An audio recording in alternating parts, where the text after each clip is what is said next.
Yon, food trip na naman tayo guys at titikman natin tong palabok ni Abigail. Dito lang po yan sa may taas ng iglesia, sa may tabi ng 7-Eleven At ito na nga pala si Kuis Tabuboy nyo, naglalakad ten tenen tenen tenen ten tenen tenen tenen ten tenen tenen ten tenen ten ten ten ten food trip, food trip.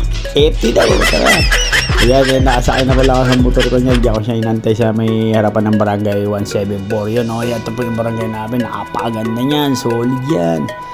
Yan, diretso na pala kami ron. Kala Abigail, nag-break time lang ako, galing ako ng trabaho. Pero naka-in pa ako niyan, nag-break time lang ako ng 1 hour. Sabi ko, break time lang ako 1 hour kasi may nag-invite sa amin na tropa. Puntahan daw namin yung tindahan nila rito sa sa may taas ng iglesia, sa may tabi ng 7-Eleven. Kaya ito na, dali-dali na agad pumunta ang mga iti. Ayan na. Yan, ito. Malapit lang pala yun. Konti na lang. Lalakarin lang sana namin. Kaso may motor kami, kaya magmumotor na kami. Yan, pabidyo-bidyo pa si Kuya Tabuboy nyo. Yan, ito nga pala yung Camarin High School. Yan, kung sino man yung mga nakapag-aaral dito ng Camarin High School, shoutout kayo diyang lahat. Comment na rin po. Yan, pwede po kayo mag-comment dito.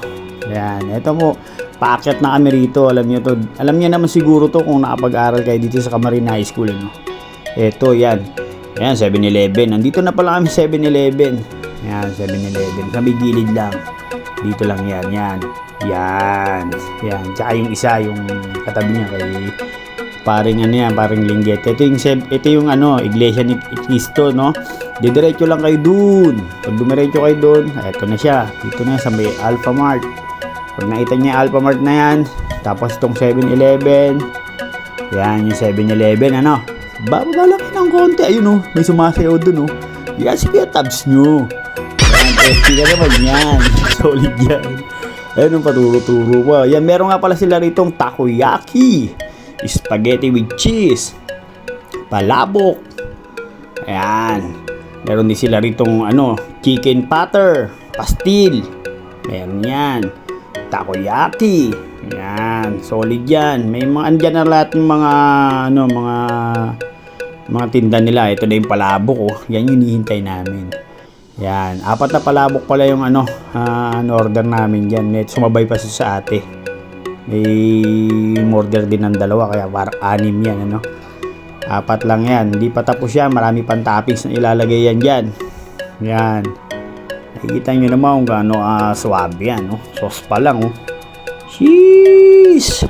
Solid yan guys. Punta na kayo dito. Mga 3:30 or 3. Nag-open sila rito mga 3 or 3:30. Ayan food trip din siya. Bumili pa siya ng asoron sa may kabila Pero talagang ito yung pinuntahan namin dito. Yung kay Abigail yan. Yung takoyaki na yan. Yan palabok. Ito na, naka-ready na. Yan na, nilagyan na ng kalamansi guys. Food trip na tayo guys. Solid to. Ito na halu-haluin muna natin yan. Siyempre, kailangan natin halu-haluin yan. Siyempre, hindi masarap yan kapag walang sauce yan. Yan na, ito. First bite natin yan nakita yan. Sarap. Pailot-ilot pa yun Food trip na naman ng mga itik. Ayan. Uy, natakpan ng sombrero. Pinabaligtad ka taluboy niya yan. Sombrero. Ayan na. Ayan, solid yan. Food trip yan. Guys, kung gusto nyo, pumunta na lang kayo dito. Nagluluto rin pala sila ng mga maramihan yan. Pwede nyo kontakin si Abigail Torres. Ayan. At ayun sumama pa yung isang playmate ma-approve pa si Kuya Tabuboy mo. Ayun yan, si Kuya Denver. Yan, solid yan. Nakakain kayo dito lang. Dumating pa yung mag-asawa.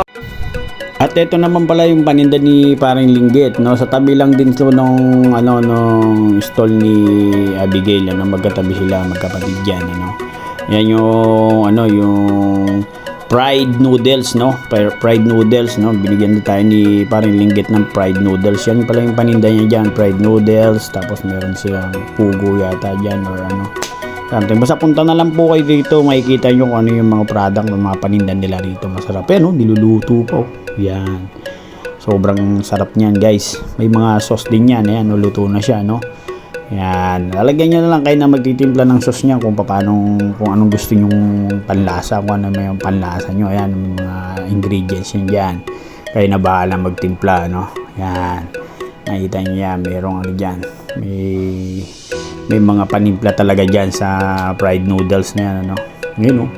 Yan yung first bite ko sa fried noodles, ano? Sarap din yan, sarap, solid. Mainit pa nga yan, guys, eh. Napasok nga ako dyan. Napasok ko dyan, init, pero ang sarap. Grabe, hindi ko,